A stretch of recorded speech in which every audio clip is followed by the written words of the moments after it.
Pitchside. I'm Marco D'Onofrio. And I'm Dan Riccio. And we are at BMO Fieldwork. TFC2, we're watching TFC2. Yeah, us and the other 200 people. The Rochester Rhinos are playing. They got a lot of good players. I can name you their whole roster right now. And the 200 people who are here are making a whole lot of noise, which is why you hear that banging and that drumming in the background. But shout out to those South End supporters. They've been great today. You mean the Black Patch Boys? Yeah, the Black Patch Boys. And the protest? The youth sector and all those guys. And we'll get into all of that in a little bit. But TFC finally get their first home win of the season, and the fireworks went off for the right reasons this time. Why? Because Sebastian Giovinco was awesome today, or because they won the game? Has anybody in a TFC uniform ever had as good of a half as Sebastian Giovinco did in that first? It was pretty good. I mean, he was doing everything right. Like, he could not do anything wrong. He obviously scored the goal, but he was setting up teammates. He was being incredibly creative on the ball, and down that left flank, he was just he was almost unplayable. Like, they could not could not keep up with him. They could not deal with him on the left flank. And he even had he scored the goal, which was awesome, but then there was that one play Bradley put him through, I think it was. No, it was Osorio. And he was on the touchline with the outside of his boot, curls it into Luke Moore, who couldn't get a head on it, but they got a corner out of it. I mean, that first half, really the only complaint you can have as a TFC fan is, why didn't they score 2 or 3? Osorio got in the way, bro. Yeah, Osorio did get in the way and of that one TFC chance, and Giovinco should have had 2 in this game. But, it also, you got to take a step back and kind of look at what happened right before the Giovinco goal, and Diego Valeri maybe could have had one himself, and maybe TFC are playing catch-up once again in this game. And that would have been almost disastrous. Hey, shoutouts to Chris Konopka earning another clean sheet, although he probably should have given away a penalty. I mean, not should. It was a penalty. It's not even a question. And I'll tell you right now, the Portland Timbers reporters in the press box were losing their mind.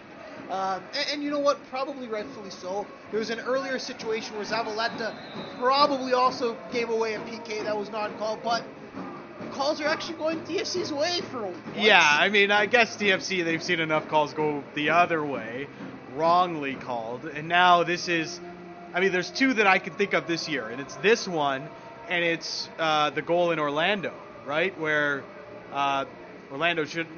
Philadelphia, yes, sorry. Yes, Aristi Goeta should have probably tied the game, and it was called back for offside when it probably wasn't. So, some good karma maybe for TFC. Some awesome karma. And as good of a game as Sebastian Giovinco had, was there anybody on this team who did not look good today?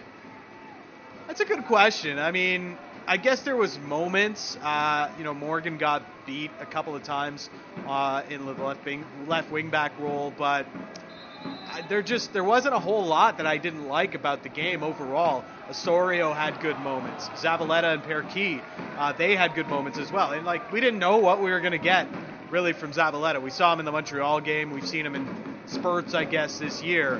But he was pretty impressive. And Greg Vanney said after the game he wanted Zavaleta to play because he's had experience playing against Fernando Adi of the Portland Timbers here.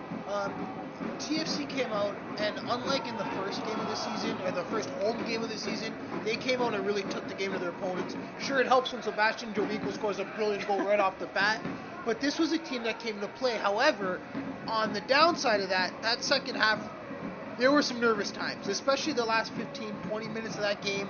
You just felt like a Portland goal was coming because that's what's happened to TFC so many times. Yeah, exactly, right? This is TFC's MO. They're up a goal at home.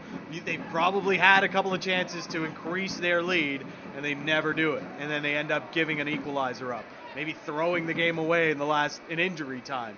And they almost did, realistically. The penalty, Konopka, to me, that's a penalty every day of the week. There was the other one with Zavaleta where that one's that one's more of a debatable call, but that one maybe could have been called a penalty on a different day. Dan, hold on, but I think we're 6 minutes into this, maybe 5, and you still haven't even mentioned your boy, your man crush, Benoit Cheyrou, bro. Well, you know, it's always nice that TFC finally has a holding midfielder that can actually sometimes, you know, even just control the pace of a game and just be such a big help to the back line. I think, you know, I look back at his stats today, but he was the WhoScored.com man of the match.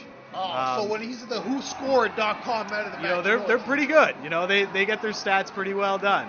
So, you know, according to them, he had 6 interceptions, 6 clearances, a blocked shot, 3 total tackles. I mean, he was all over the map defensively for TFC. Also had a couple of key passes in this game leading to shots.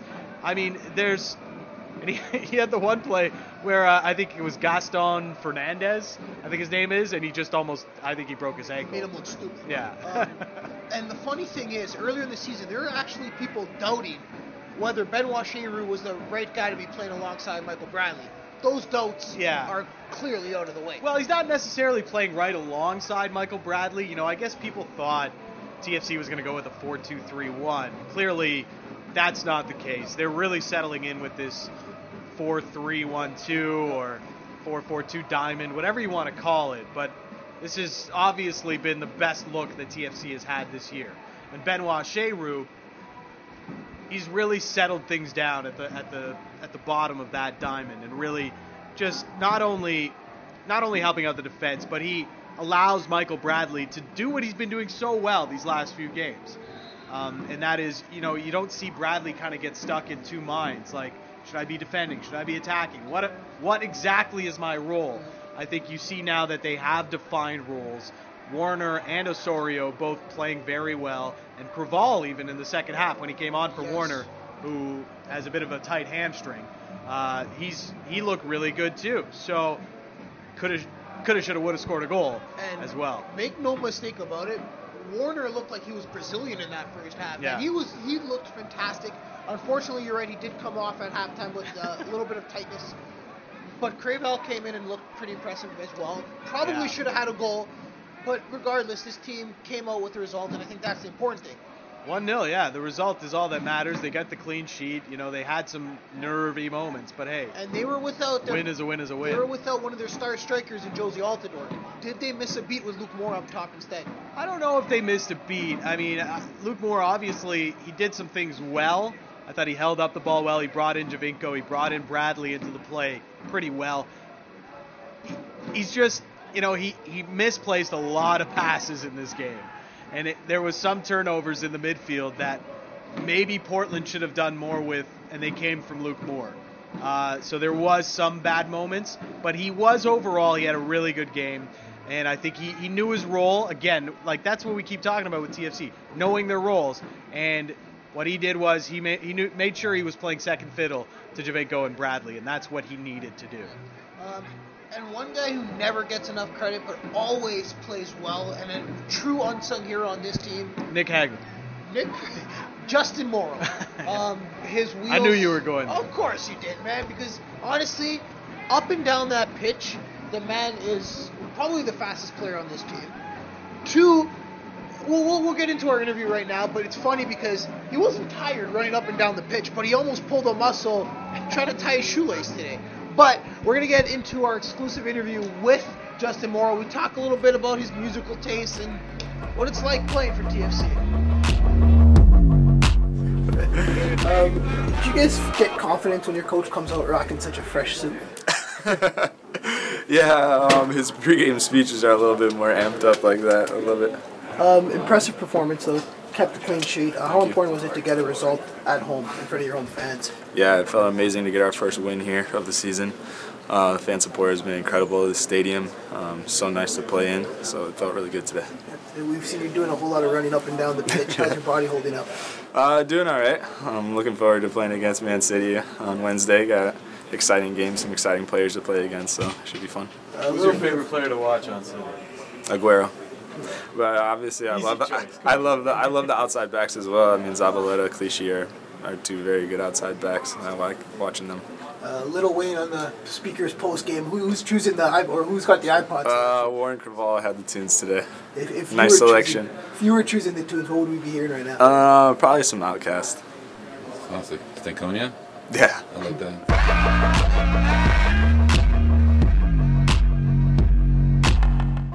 And that was our exclusive with Justin Morrrow. And I'm not going to lie, I'm pretty sure the rest of the media didn't know what to ask him after our interview with him. To be honest with you, Well, we're asking about like ManCity and music, and what do you think of Warren Krabal's playlist in the dressing room, by the way? Well, the guy was playing Little Weezy, man. And he wasn't just playing like new Little Weezy. He was busting it back to the mixtape days of old.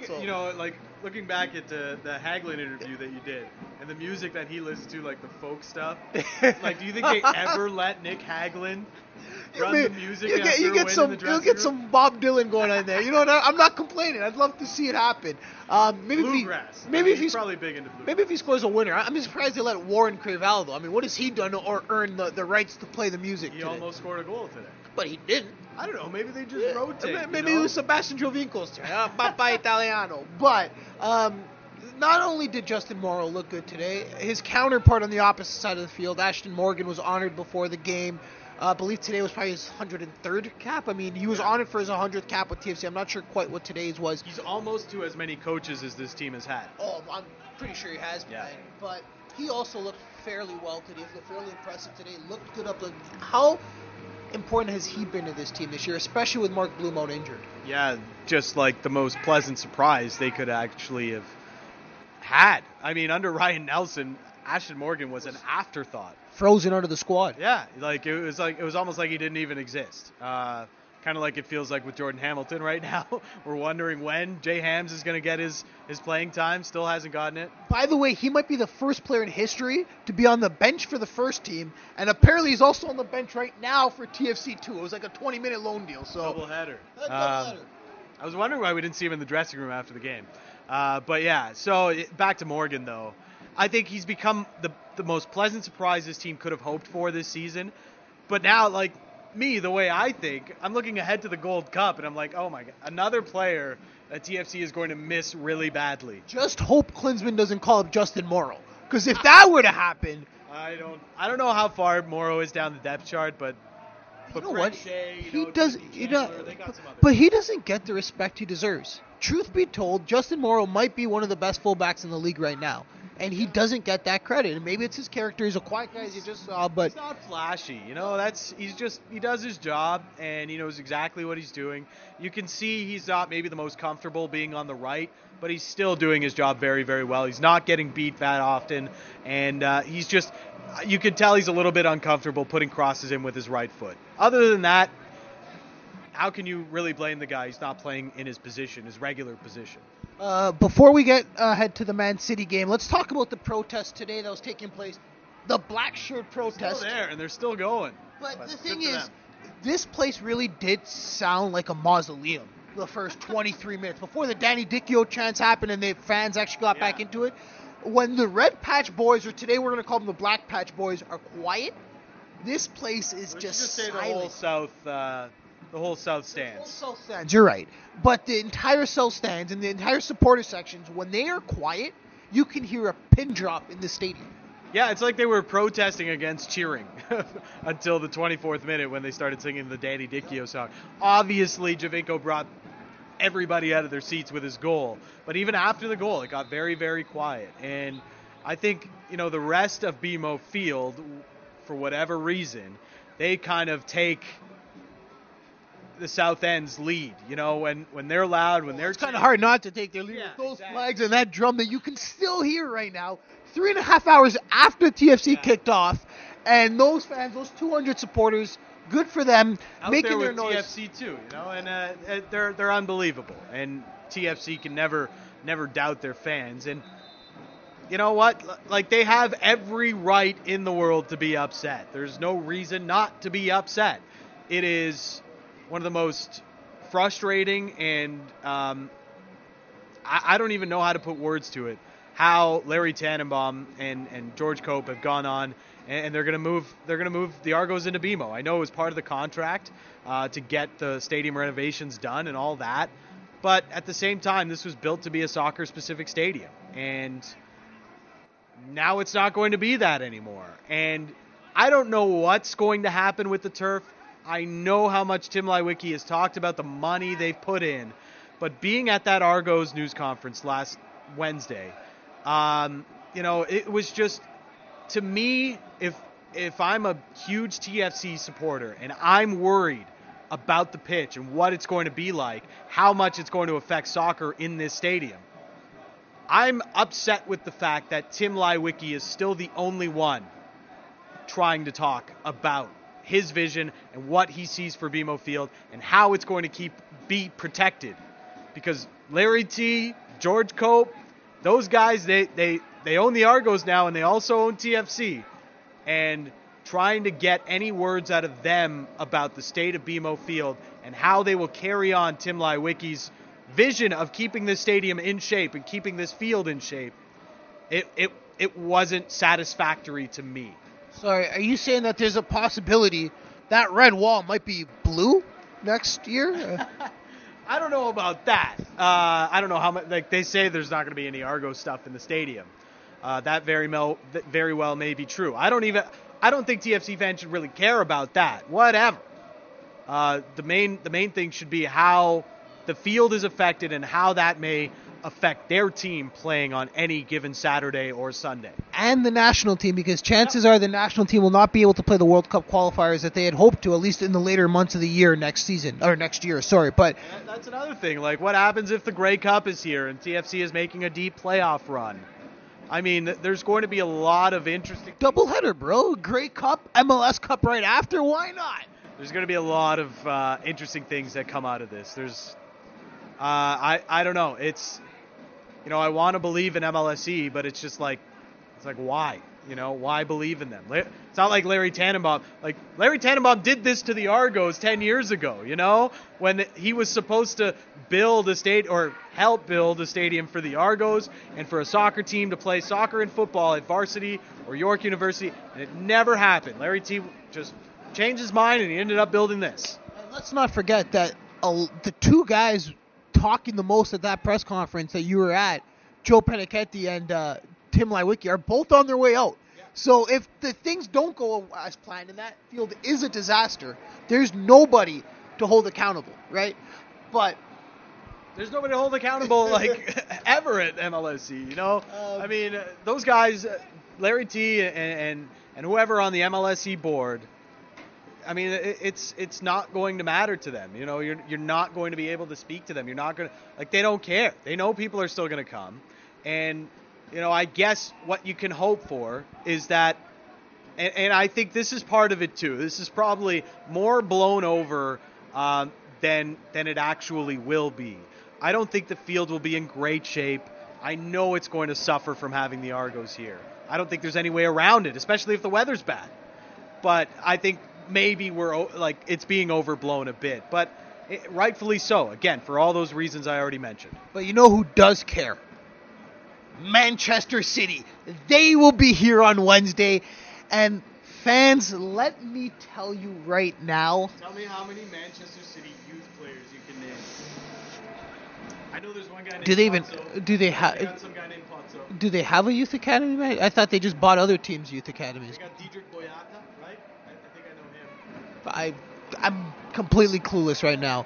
But the frustrating thing is, and I can confirm that inside sources at TFC told us that they don't even really know who's going to be here yet. Well, they know Aguero won't be here, yes. So if you were hoping to see Kun Aguero, forget about it. Which is, by the way, one of the players that Manchester City confirmed would be here. So right now, TFC themselves are still waiting for a list to come in of players to promote. They don't know yet. Yeah, and to be honest, I'm kind of happy with the whole Toronto soccer community right now, because it's the dumbest thing I've ever heard of, that Manchester City is coming here playing 3 days, 2 full days. They're getting 2 days of rest. Open practice. Which is mostly traveling, from England and stuff, where they're going to be playing Sunday, which is tomorrow, and they're going to be playing here at BMO Wednesday night. Their season is over. And you forgot. It's not even, at least in a midsummer friendly, you can say, okay, these guys are at least getting ready for their season. They're trying to do some things. Manchester City those guys are ready to go on vacation. They don't want to be here. And you forgot they're playing in Texas the next day. So they're here on Tuesday for an open practice, Wednesday for the game, Thursday, they're in Texas playing another friendly. And this is a team that it's not like they got their stuff together. This is a team that might be blown up, including Pellegrini. He might be on his way out. So Edin Dzeko, Stevan Jovetic, Yaya Toure, like all those guys, you're going to see them, but they're not going to be Manchester City players next year, I don't think. So. And the funny thing is, last year when Tottenham came, it was brilliant. I mean, they came during the busiest week, too. They came when Roberto Baggio was hosting a friendly. They did it well. They were coming when the ICC was taking place, Milan Olympiacos that week, and Tottenham Toronto FC was the only game sold out. I can promise you right now that won't be the case on Wednesday night. But we'll see, and we'll be here, and we'll have another TFC Pitchside video for you. Do you think Greg Vanney wears that light-colored suit again? Apparently he keeps wearing it because he's undefeated when he wears it. Well, it's important to be undefeated in. Shirt that he wore in New England as well. It's important to be undefeated in a friendly, let me tell you that much. TFC Pitchside, though, comment below. Subscribe on YouTube, SoundCloud as well. Instagram, TFC_Pitchside is where you can see all of producer Bosey's pictures. Giovinco. Giovinco stole his photo. Did you know But that? apparently it wasn't even Giovinco's account. Apparently he does, or he... It's not a real account?